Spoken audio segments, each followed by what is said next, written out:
Yo, what up YouTube? It's Bryce doing episode 9 of Yugimornz, and today we're going to be doing a discussion video on gladiator beasts, basically Tigerless GBs versus Primsa Glads. And first we're going to talk about Primsa Glads. So they play Test Tiger obviously, and because of that they run Elemental Hero Primsa, and because of that they play a Hero Lives now, or at least I feel they should for added consistency. And they run 3 Test Tiger, 2 Primsa, 2 Hero Lives, and a Stratos. And basically this 8-card engine just lets you pull off a lot of combos that you can't pull off without them. And let's just get to the combos. First off, the most basic one would just be Summon Primsa.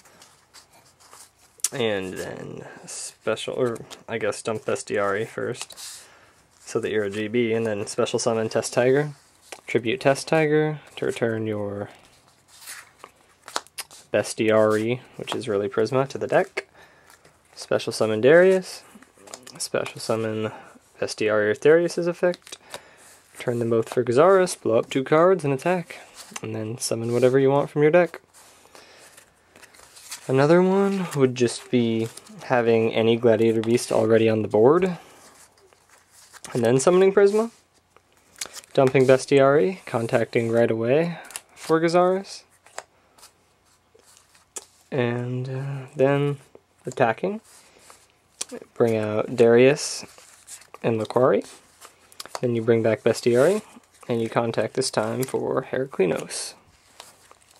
Or alternatively, in that situation, you have your Gazaris and your Bestiari, and you go for Darius and get back Bestiari and just some other GB at all, like Rediari, and then you can contact for another Gazaris instead. Just blow up 2 more cards. That way you can just blow up more cards, you can use other GB's effects like Rediari or, you know, a Kest or whatever you want. Yeah, so those are the main, I guess, 3 combos. There is a lot of combos you can do using Primsa and Gladiator Beasts. But yeah, those are the main combos, and basically you're more explosive with this deck, running the Test Tigers and the Primsas and stuff, just because you can make big beefy monsters out of nowhere. But also you're kind of sacrificing some consistency, because you can draw bad hands, like you can open with all your Test Tigers, and that's not good. Or you can top deck Test Tiger, and that's not good. So just you're gonna run into bad hands with that deck. And then on the alternative Tigerless side, you have 8 more deck slots. It's my representation of 8 more deck slots. And also you can just main deck anti-meta cards like Cyber Dragons and Thunder Kings, and possibly even Dimensional Fissure, since you rely less on the graveyard. And then just anti-meta spell and traps that you otherwise wouldn't have room for, like Nobleman. Wabaku isn't really anti-meta, but it works with GBs. Bottomless, Deep Prison, and Compulse, just some examples, you know. Just cards in your back row, basically, that would fill the other 8 slots you have to work with. And as a result, you'll have better top decks. I mean, it's better to top deck a Cyber Dragon than a Test Tiger, basically. And the deck will become less explosive and more of just kind of a stun deck with an amazing toolbox. GBs. But yeah, it sort of adds some consistency, but not really.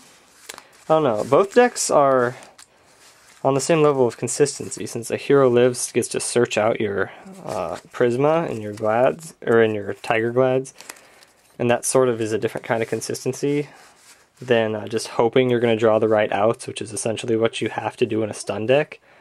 Just hope you have the right outs at the right time.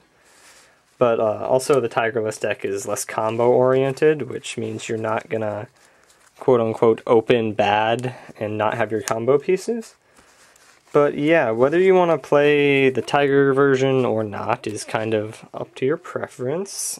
And yeah, both decks are decent, and obviously this card is what makes GBs competitive, War Chariot. And I'm gonna go ahead and be doing a Tigerless and a Primsa Glad deck profile, both to be coming up in the next day or so. So I guess just make sure to check that out, guys, and peace.